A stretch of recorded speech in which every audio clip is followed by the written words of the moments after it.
పరిపాలన చేయమని అధికారం ఇస్తే పాడు పనులు చేస్తూ అడ్డంగా దొరికిపోతున్నారు కాంగ్రెస్ ముఖ్య నేతలు. అసలే చేసేవి చండాలపు పనులు, మళ్ళీ ఒకరి వేషాలు మరొకరు బయట పెట్టుకుంటున్నారు. ముఖ్యమంత్రి నుంచి మంత్రుల దాకా అందరిది కీచక వ్యవహారమే.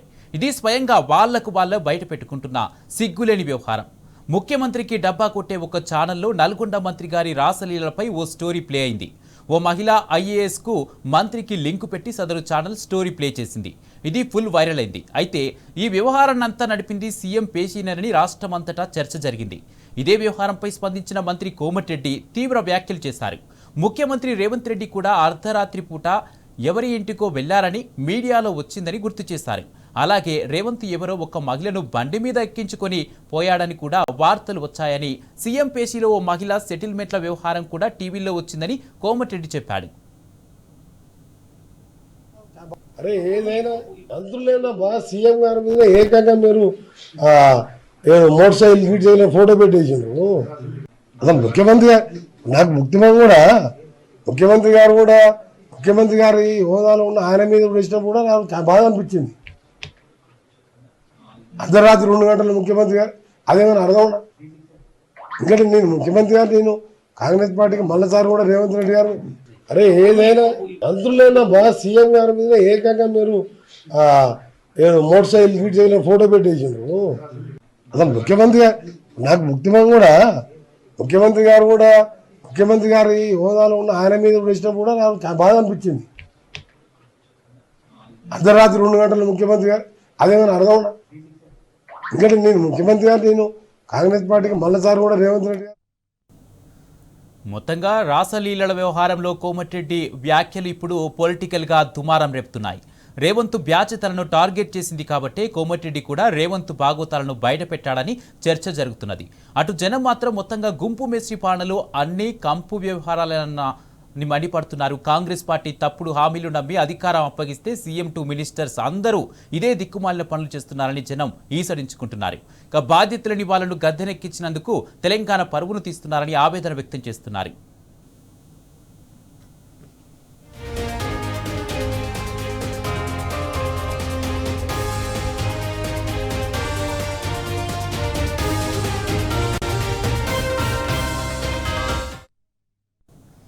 రాష్ట్రంలో నడుస్తున్నది సర్కారు కాదు, సర్కస్ అని తేలిపోయింది. సినిమా టికెట్ల రేట్ల పెంపు వ్యవహారంలో మరోమారు ఇది స్పష్టమైంది. టికెట్ రేట్ల పెంపు ముఖ్యమంత్రి ఇష్టారాజ్యంగా మారిందని బట్టబయలైంది. పుష్ప 2 సినిమా తర్వాత అసలు టికెట్ రేట్ల పెంపే ఉండదని సీఎం రేవంత్, సినిమాటోగ్రఫీ మంత్రి కోమటిరెడ్డి వెంకటరెడ్డి అసెంబ్లీలో గప్పాలు కొట్టారు. కానీ ఆ తర్వాత ఏ పెద్ద సినిమా రిలీజ్ అయినా టికెట్ రేట్ల వ్యవహారం గందరగోళంగానే మారింది. ఏకంగా హీరోల మధ్యనే చిచ్చు పెట్టేలా ఒకరికి పెంపు మరొకరికి మొండి చేయ అన్నట్టుగా రేవంత్ రెడ్డి వ్యవహరిస్తున్నాడు. తనను ఎవడూ ముఖ్యమంత్రిగా గుర్తుపట్టడం లేదని, తనను ఎవరైతే పర్సనల్గా కలుస్తున్నారో వారి సినిమాలకు కోర్టు తీర్పును ధిక్కరించి మరీ టికెట్ రేట్ల పెంపు కోసం ఉత్తర్వులు ఇస్తున్నాడు. ఏకంగా ఆ శాఖ మంత్రి కోమటిరెడ్డికి కనీసం సమాచారం లేకుండానే సీఎం పేషీలో నిర్ణయాలు జరిగిపోతున్నాయి. ఆ విషయాన్ని స్వయంగా కోమటిరెడ్డి బయటపెట్టి లబోదిబోమన్నాడు. నేనెవరిని పర్మిషన్ ఇవ్వలేదు, నాకు తెలియకుండానే జీవోలు వచ్చాయంటూ కోమటిరెడ్డి చేతులు దులుపుకున్నాడు. అంటే క్యాబినెట్లో ముఖ్యమంత్రికి మంత్రులకు మధ్య సమన్వయం సంగతి తర్వాత కనీసం సమాచారం ఇచ్చుకునే సోయి కూడా లేదని ఈ వ్యవహారంలో బయటపడింది. రేవంత్ రెడ్డికి కమిషన్లు వాటాలే ప్రధానమని సినిమా టికెట్ల రేట్ల పెంపు వ్యవహారంలో మరోసారి తేట తెల్లమైంది. आप बिजनेस कर लो, आप पिक्चर निकालो, पैसे कमाओ, सरकार से इंसेंटिव्स ले लो, प्रिविलेज शूटिंग के लिए जो होना है वो मांगो, मगर किसी का हत्या होने के बाद, किसी का जान बचाने के बाद, किसी का जान लेने के बाद आज स्पेशल प्रिविलेज मांगे तो ये सरकार में नहीं मिलने वाले। मैं जब तक मैं कुर्सी में रहता हूं तब तक नहीं देता हूं। फ्यूचर में आएगा no benefit source in the night before releasing the date, कोई बेनिफिट सोर्स नहीं देंगे, कोई नया रेट्स नहीं देंगे. సినిమా ఇండస్ట్రీ గురించి పట్టించుకోవడం బంద్ చేసిన. పుష్ప తర్వాత నేను కొత్త బెనిఫిట్ షోకు సినిమా టికెట్లకు పెంచమని నా దగ్గరికి రావద్దు అని వారం 10 రోజుల కింద కూడా ఏదో టీవీలో ఇచ్చిన. మొన్న ఆ మధ్యలో 2 రిలీజ్ కానీ, నిన్నగాక మొన్న ఒక రిలీజ్ కానీ, రేపు రిలీజ్ కాబోయే కానీ నా దగ్గరికి ఫైల్ రాలేదు. ఆ 2 సినిమాలు కూడా నేను ఎట్టి పరిస్థితులు అప్లికేషన్ పెట్టుకోవద్దు, నన్ను కలవద్దని చెప్పినా నన్ను ఎవరు కలవడే కలుస్తలేరు. మరోసారి నిరుద్యోగులు మెరుపు ధర్నాకు దిగారు. కాంగ్రెస్ సర్కారు ఇచ్చిన హామీ మేరకు జాబ్ క్యాలెండర్ విడుదల చేయాలని దిల్సుఖ్ నగర్లో రోడ్డెక్కారు. రోడ్డుపై బైఠాయించిన నిరుద్యోగులు ప్రభుత్వానికి వ్యతిరేకంగా నినాదాలు చేశారు. ఏడాది గడుస్తున్నా రేవంత్ ప్రభుత్వం హామీ అమలు చేయలేదని ఫైర్ అయ్యారు. ప్రభుత్వం వెంటనే నోటిఫికేషన్లు విడుదల చేయాలని డిమాండ్ చేశారు.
మరోసారి నిరుద్యోగులు మెరుపు ధర్నాకు దిగారు. కాంగ్రెస్ సర్కారు ఇచ్చిన హామీ మేరకు జాబ్ క్యాలెండర్ విడుదల చేయాలని దిల్సుఖ్ నగర్లో రోడ్డెక్కారు. ఇదే అంశానికి సంబంధించి పూర్తి అప్డేట్స్ మా ప్రతినిధి అరవింద్ అందజేస్తారు.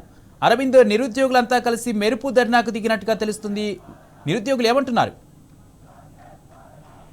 ఏదైతే నిరుద్యోగులు రాష్ట్ర ప్రభుత్వానికి వ్యతిరేకంగా మరో రెండో రోజు కూడా మెరుపు ధర్నా కూడా చేస్తున్నారు. మొన్న కూడా రీసెంట్ గా అంటే నిన్న కూడా మెరుపు ధర్నా చేశారు. ఈ రోజు కూడా మళ్ళా రాష్ట్ర ప్రభుత్వానికి వ్యతిరేకంగా కూడా మెరుపు ధర్నా కూడా దిల్సుఖ్ నగర్ చౌరస్తాలో చేస్తున్నారు. అటు రాష్ట్ర ప్రభుత్వం తక్షణమే 2 లక్షల ఉద్యోగాల నోటిఫికేషన్ విడుదల చేయాలంటూ డిమాండ్ చేస్తున్నారు. మరో విధంగా చూసుకుంటే అది మొన్న రీసెంట్ గా ముఖ్యమంత్రి గారు ఓడియన్ ప్లాజా ఓపెనింగ్ వచ్చినప్పుడు కూడా అప్పుడు అక్రమంగా విద్యార్థులను గాని నిరుద్యోగులను గాని అక్రమంగా అరెస్ట్ చేశారు. దానికి తోడుగా దానికి నిరసనగా ఈ రోజు కూడా అటు చిక్కడపల్లి లైబ్రరీలో ఉదయం సమయంలో కూడా స్వచ్ఛందంగా కూడా వాళ్ళు శాంతియుతంగా నిరసన తెలుపుతాం అనుకున్నా కూడా అటు అధికారులు పూర్తిగా సెంట్రల్ లైబ్రరీ తాళాలు వేయడం కూడా జరిగింది. అక్కడికి ఎవరిని కూడా విద్యార్థులను గాని నిరుద్యోగులను గాని అనుమతించలేదు. కనీసం వాళ్ళు లంచ్ చేసే టైం కూడా ఎవరిని కూడా బయటకు పంపించలేదు. అదే ఈ రోజు మాత్రం దిల్సుఖ్ నగర్ లో కూడా భారీ ఎత్తున పెద్ద ఎత్తున కూడా నిరుద్యోగులు ధర్నా చేస్తున్నారు. ఇక్కడ నుండి అంటే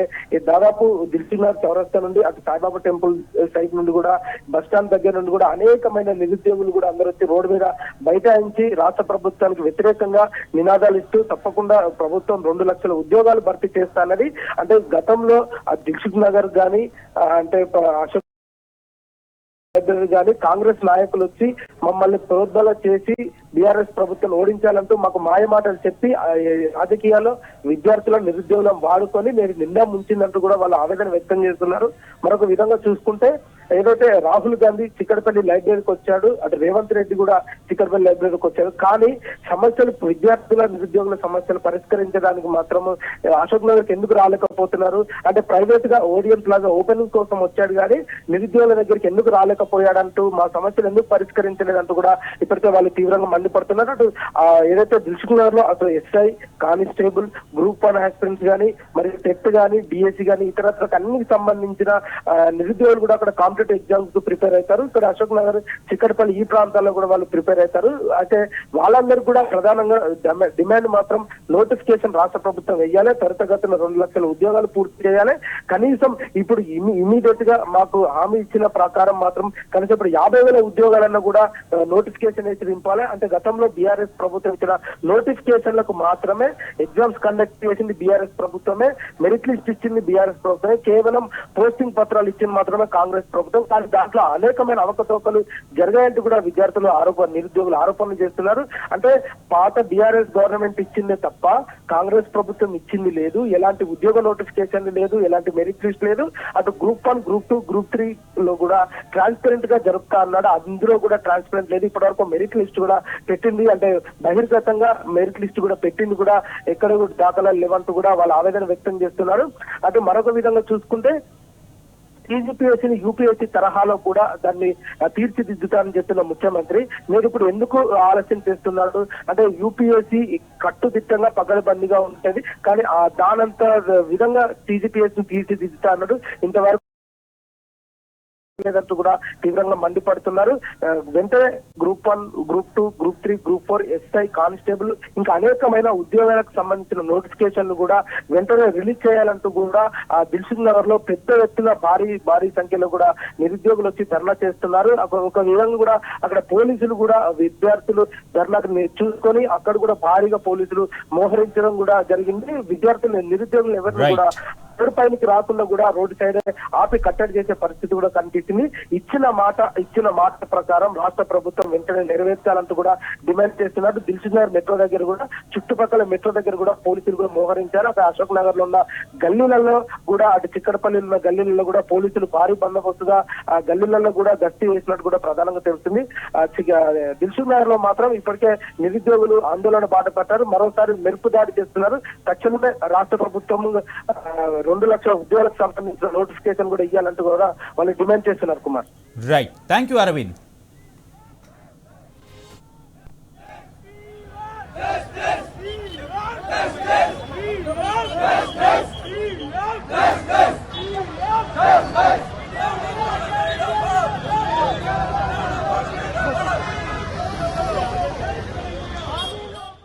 ప్రొఫెసర్ జయశంకర్ అగ్రికల్చర్ వర్సిటీ ప్రశ్నపత్రాల లీకేజీ కేసు కీలక మలుపు తిరిగింది.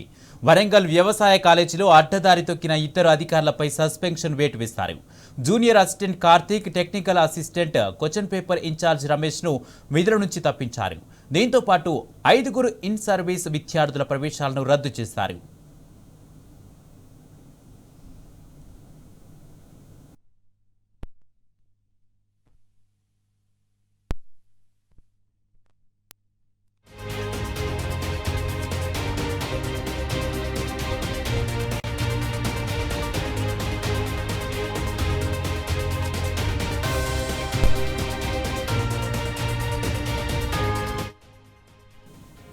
ప్రొఫెసర్ జయశంకర్ అగ్రికల్చర్ వర్సిటీ ప్రశ్నపత్రాల లీకేజీ కేసు కీలక మలుపు తిరిగింది.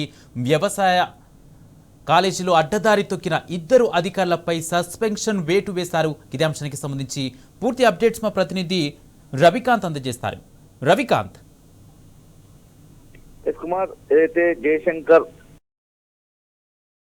విశ్వవిద్యాలయానికి సంబంధించినటువంటి ప్రశ్నపత్రాల లీకేజ్ కేసు మలుపు తిరిగింది. వరంగల్ వ్యవసాయ కాలేజీలో 2 ఉద్యోగులను సస్పెండ్ చేసినటువంటి సందర్భం కనిపిస్తా ఉంది. వ్యవహారంలో ప్రమోషన్ల కోసం అడ్డదారి తొక్కినట్టుగా వరంగల్ వ్యవసాయ కాలేజీ అధికారులు అడ్డదారి తొక్కినట్లుగా స్పష్టమైనటువంటి ఆధారాలు అయితే ఈ అంశానికి సంబంధించి విచారణ చేసినటువంటి అధికారులకు వివరాలు వెలుగులోకి వచ్చినటువంటి పరిస్థితి.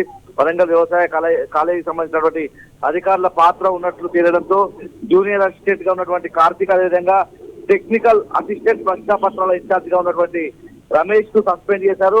మరో 5 సంబంధించి ఇన్ సర్వీస్ విద్యార్థులకు సంబంధించినటువంటి ప్రవేశాలు కూడా రద్దు చేసినటువంటి సందర్భం మనకు కనిపిస్తా ఉంది.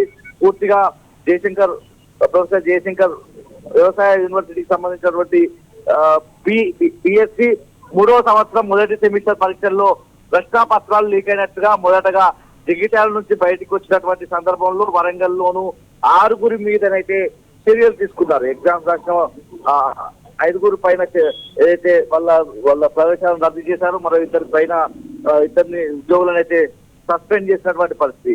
అగ్రికల్చర్ యూనివర్సిటీకి సంబంధించినటువంటి ఒక్కో సెమిస్టర్ లో 9 నుంచి 10 ప్రశ్నపత్రాలు ఉంటాయి. పరీక్షలకు ముందు విశ్వవిద్యాలయానికి సంబంధించినటువంటి ఆయా కళాశాలలోని ప్రొఫెసర్లను ప్రశ్నపత్రాలకు సంబంధించినటువంటి రూపొందించాలని సూచిస్తుంది. దీనికి అనుగుణంగానే ఒక డ్రాఫ్ట్ ప్రశ్నపత్రాలను తయారు చేస్తారు. ఆ తర్వాత ఒక ప్రణాళికబద్ధంగా చాలా సీక్రెట్ గా ఉంచాల్సి ఉంటుంది ప్రశ్నపత్రాన్ని. ఏదైతే ఎగ్జామ్ జరిగేటువంటి ఉదయం వరకు దాన్ని బయటికి తీసే పరిస్థితి ఉండదు. ఆ ఉదయం ఎగ్జామ్ జరిగేటువంటి రోజు 7:30 దాన్ని పాస్వర్డ్ ను కూడా బయటికి చెప్పినటువంటి సందర్భంలో కళాశాల ప్రిన్సిపల్ పరీక్షల విభాగాధిపతి క్లర్క్ సమయంలో ఆ పాస్వర్డ్ ను ఉపయోగించి ఆ పేపర్ ను డౌన్లోడ్ చేసి ప్రశ్నపత్రాలను సీల్డ్ కవర్ లో పెట్టి ఇన్విజిలేటర్లకు అందించాల్సి ఉంటుంది. కాకపోతే ఈ విషయంలో అవకతవకలు జరిగాయి. పూర్తిగా ఎగ్జామ్ పేపర్లకు సంబంధించి లీకేజీ జరిగినటువంటి సందర్భం అయితే కనిపిస్తా ఉంది. ఈ అంశానికి సంబంధించి వరంగల్లో కూడా ఇద్దరు ఉద్యోగులను పరీక్షలు రాసినటువంటి ఎవరైతే పరీక్షలు రాస్తారో వాళ్ళ మీద కూడా చర్యలు తీసుకున్నారు. Right thank you Ravikanth.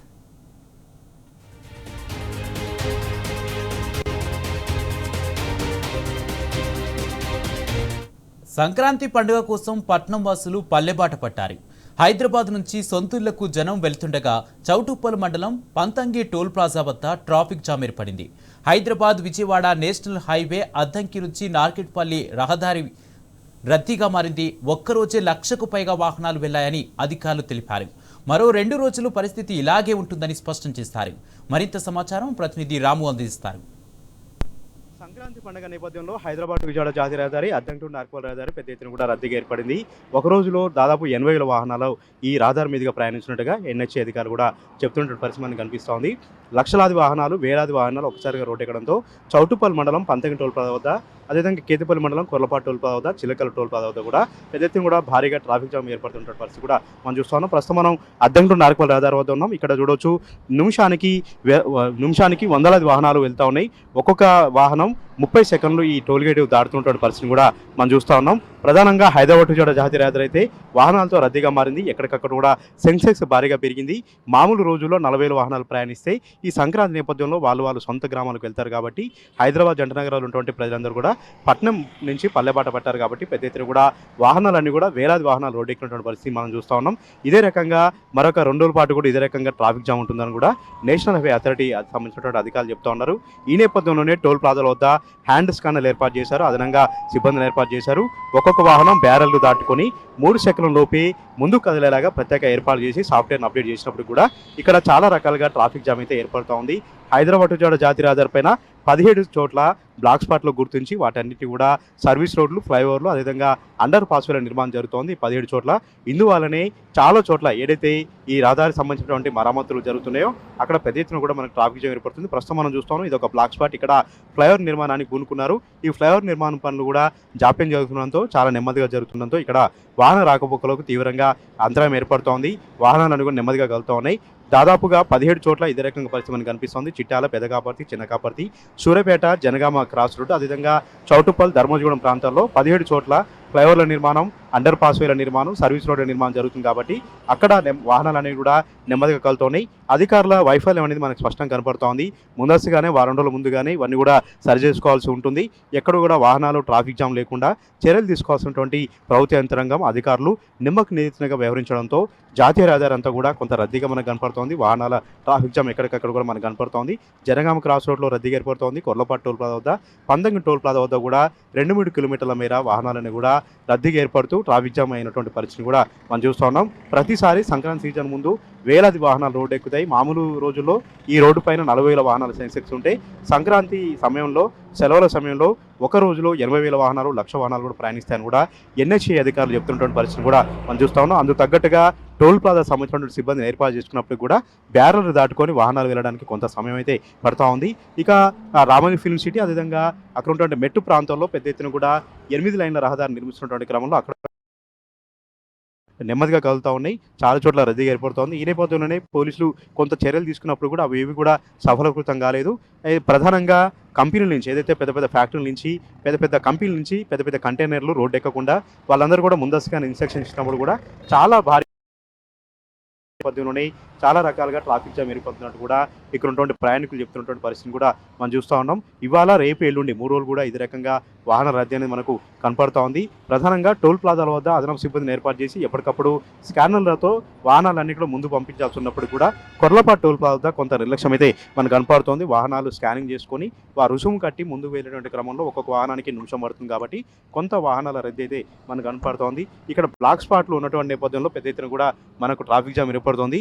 17 చోట్ల హైదరాబాద్ విజయవాడ జాతీయ రహదారి పైన బ్లాక్ స్పాట్లలో ఈ అండర్ పాస్ వేలు, అదేవిధంగా సర్వీస్ రోడ్లు, ఫ్లైఓవర్లు నిర్మాణం చేస్తున్నారు కాబట్టి ఈ 17 చోట్ల చాలా చోట్ల కూడా వాహనాలు అనేది నెమ్మదిగా కదులుతూ ఉన్నాయి, నెమ్మదిగా ముందుకు కదులుతూ ఉన్నాయి. కొన్ని చోట్ల ట్రాఫిక్ జామ్ ఏర్పడుతున్న పరిస్థితి కూడా మనం చూస్తూ ఉన్నాం. మొత్తం మీద అయితే హైదరాబాద్ విజయవాడ జాతీయ రహదారి రద్దీగా మారింది, సందడిగా మారింది.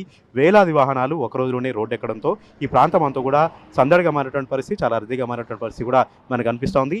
నిన్న సాయంత్రం నుంచి కూడా వాహనాల తాకిడి అనేది మొదలైందని కూడా ఎన్హెచ్ఏ అధికారులు చెప్తున్నారు.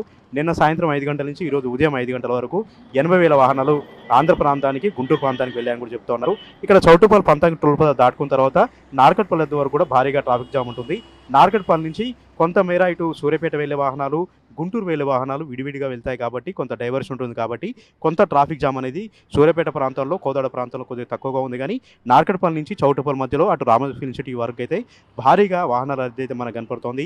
వేలాది వాహనాలు మనకు కనపడుతూ ఉన్నాయి. ఎక్కడికక్కడ ట్రాఫిక్ జామ్ అవుతున్నటువంటి పరిస్థితిని కూడా మనం చూస్తూ ఉన్నాం. ఈ నేపథ్యంలోనే కొంత డైవర్షన్ సంబంధించినటువంటి ఇన్స్ట్రక్షన్స్ కూడా పోలీసులు అయితే ఇచ్చారు. ఎందుకంటే గుంటూరు వెళ్ళే వాహనాలు వయా మిర్యాలగూడ, నార్కట్పల్లి మీదుగా వెళ్ళాలని సూచించారు. ఇటు ఖమ్మం వెళ్ళే వాహనాలు అయితే అరవపల్లి మీదుగా వెళ్ళాలని సూచించారు. అయినప్పటికీ కూడా వాహనాల రద్దీ ఎక్కువగా ఉంది కాబట్టి నేషనల్ హైవే సంబంధించినటువంటి NHA అధికారులు అయితే చాలా రకాల ఏర్పాట్లు చేసినప్పుడు కూడా వాహనాల రద్దీ అయితే మనకు స్పష్టంగా కనపడుతుంది. హైదరాబాద్ టు విజయవాడ జాతీయ రహదారితో పాటు అద్దెంకి టు నార్కట్పల్లి రహదారి, అటు నాగార్జున సాగర్ టు గుంటూరు రహదారి కూడా పెద్ద ఎత్తున కూడా వాహనాలతో రద్దీగా మనకు కనపడుతోంది. టోల్ ప్లాజాల వద్ద గంటల తరబడి కూడా వేచి ఉన్నటువంటి పరిస్థితి కూడా మనం చూస్తున్నాం. మొత్తం మీద ఇవాళ నిన్న 5 గంటలకు ప్రారంభమైనటువంటి వాహనాల రద్దీ ఇంకా కొనసాగుతుంది. ఇవాళ రేపు ఎల్లుండి 3 రోజుల పాటు కూడా వాహనాల రద్దీ ఉంటుందని కూడా NHA అధికారులు చెప్తా ఉన్నారు. మొత్తంగా అధికారులు కొంత సమన్వయ లోపం, పోలీసు అధికారుల కొంత సమన్వయ లోపంతో కోర్లపాడు వద్ద, చౌటుప్పల్, అదేవిధంగా రామోజీ ఫిల్మ్ సిటీ, మెట్టు ప్రాంతాల వద్ద పెద్ద ఎత్తున కూడా ట్రాఫిక్ జామ్ ఏర్పడుతోంది. టోల్ ప్లాజాలు దాటడానికి ఒక వాహనానికి పావు గంట సేపు సమయం పడుతున్న పరిస్థితి కూడా మనం ఇక్కడ చూస్తూ ఉన్నాం. కెమెరా పర్సన్ వెంకట్తో రామటీ news, Nalgonda. Techno paints brand పేరుతో పెయింట్స్ తయారీలో ఉన్న ఫార్చ్యూన్ పెయింట్స్ ప్రచారకర్తగా ప్రముఖ క్రికెటర్ సచిన్ టెండూల్కర్ నియమితులయ్యారు. 3 ఏళ్లు కంపెనీ బ్రాండ్ అంబాసిడర్గా సచిన్ కొనసాగుతారు. దేశీయ పెయింట్స్ రంగంలో 25 ఏళ్లుగా సుస్థిర స్థానం సంపాదించి 7 రాష్ట్రాల్లో విజయవంతంగా కొనసాగుతున్న ఈ సంస్థ సచిన్ చేరికతో దేశవ్యాప్తంగా విస్తరించడానికి ప్రణాళికలు సిద్ధం చేసింది. మరోవైపు ఈ ఏడాది IPOకు రానున్నట్టు సంస్థ చైర్మన్ ఆకురి శ్రీనివాస్ రెడ్డి తెలిపారు. సెప్టెంబర్లోగా ఈ ప్రక్రియ పూర్తి చేస్తామన్నారు. IPO ద్వారా 500 కోట్లు సమీకరించనున్నట్టు వెల్లడించారు. గాడ్ ఆఫ్ ది క్రికెట్ గా పిలుస్తారు కాబట్టి ఆయన ట్రస్ట్, ఆయనకున్న ఇమేజ్ మాకు నేషనల్ మార్కెట్లో మేము ఎక్స్పాండ్ అవ్వడానికి బాగా ఉపయోగపడుతుంది. జస్ట్ గ్లోబల్ మార్కెట్లో కూడా మా ప్రెజెన్స్కి బాగా ఉపయోగపడుతుంది.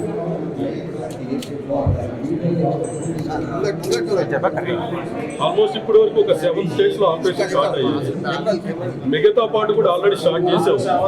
దిస్ ఇయర్ ఎండ్కి మిగతా అన్ని స్టేట్లు దిస్ ఇయర్ ఎండ్ కంప్లీట్ అయిపోతుంది.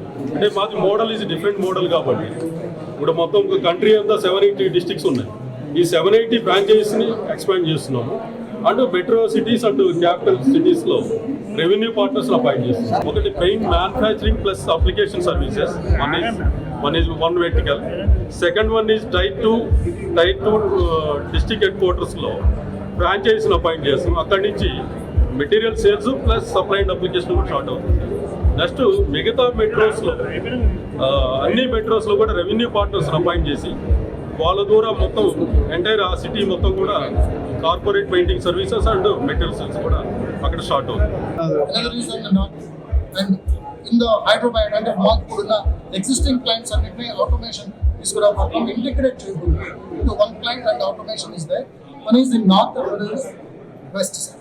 So 2 new clients and automation of the existing clients. That is our I think we are planning in 3 to 4 quarters. That is about the size, as I said, it is around 500 crores.